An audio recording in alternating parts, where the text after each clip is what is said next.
Unbelievable story with a huge moral behind it. True story. You should listen until the end. We all know that the name Elohim is referred to judgment, but the name of Havaya is mercy. Two different names of God. One for judgment, one for mercy. In our parasha, Parashat Vaera, the pasuk says, "Vaydaber Elohim el Moshe vayomer elav ani Adonai." And Hashem, first of all, the name of judgment, spoke to Moshe, and he told him, "I am God, the name of mercy." Why the pasuk start with judgment and end with mercy? Rabbi Yaakov Shaish bring a story that he heard from the person that happened to him. A Talmid Chacham, a scholar, learning Torah all day. Thank God he was able to bring his daughter to engagement, and he obligated himself to the other side with a huge sum of money as nidunya. Even though he didn't have the money, he decided to fly to America, United States of America, to collect money. Before the flight, he went to Rabbi Steinman, Zichrono Levracha, to get a bracha, to get an advice. And the rabbi gave him a blessing and two advices. First of all, he told him, you must set time to learn Torah every day in United States of America. Many people go to collect, they forget themselves, they stop learning. Don't get lost.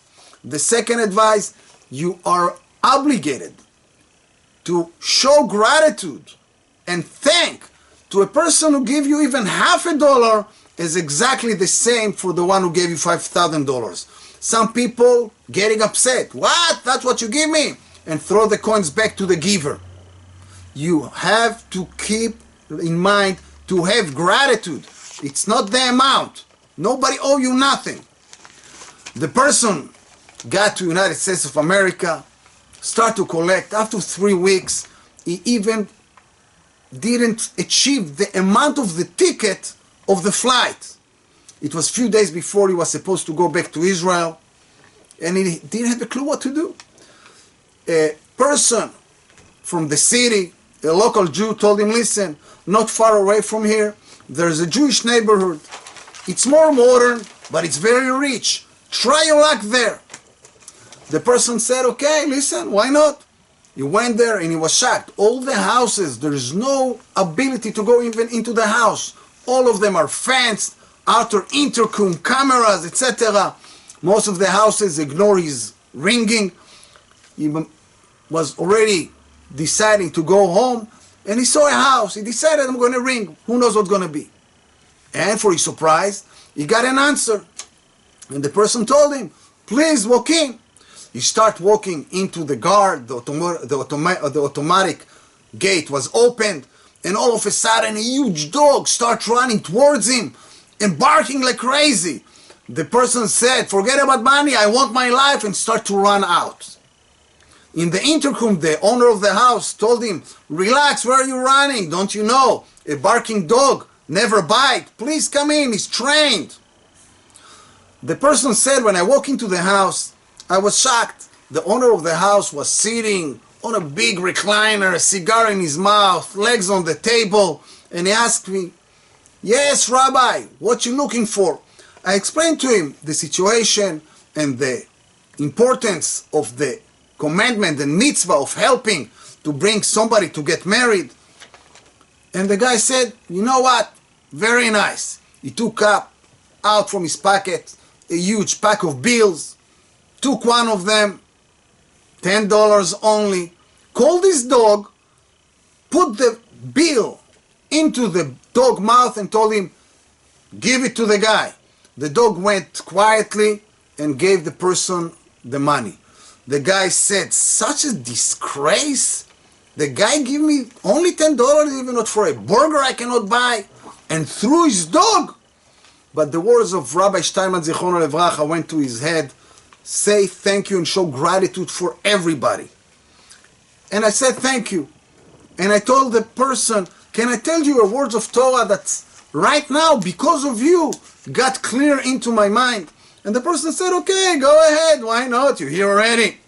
And the person said, I was just learning Masechet Baba Kama, which said, Lo tasim damim bevetecha, you should not put blood in your house.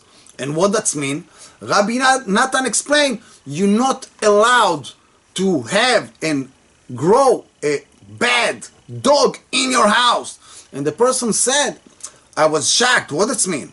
You're not allowed to have a bad dog? That means there's a good dog. What the difference? I didn't have a clue what's going on. But right now, when I saw your dog that was a part of the mitzvah of passing me the money, this is a good dog. And according to the Holy Torah, supposedly this kind of a dog you can grow into your house, you can have it. The person looked at me and he told me, you know what, do me a favor, you see the house across the street, go there, the gate is always open, knock on the door and tell the person, I send you to tell him what you just told me. I said, such a disgrace, not only the dog, only $10, and right now I'm a slave, go there, come here. But the words of the rabbi was in my head, show gratitude. I said, okay. I went to the other house, huge house. I knock on the door, and an older Jew, Orthodox person opened the door. And I explained to him that the person across the street sent me here to tell him words of Torah. And the person said, wow, words of Torah, I'm always willing to listen. And I told him all the situation with the dog and the money and the Gemara I learned. And it showed that this kind of a dog is a good dog. You can grow in your house. The person looked at me and told me, do me a favor. Go to the other house. Tell this person there that I'm calling him. You know, again, what, I'm a slave. Go there, come there, here. But okay, I need to show gratitude. I went to the person that gave me the $10 through his dog. And I told him, the person from the other house asked me to tell you, please come. He jumped from the recliner, put his sandals on, and ran to the other house and told me, come, come. I went there again, and I was shocked. They cried on one another, hugging and kissing. I thought, what's going on here? It's like a black and white movie. What's going on here? And the owner of the dog said, I'm going to explain what's going on here. This is the father of my wife. He's from the old generation, a true Orthodox Jew.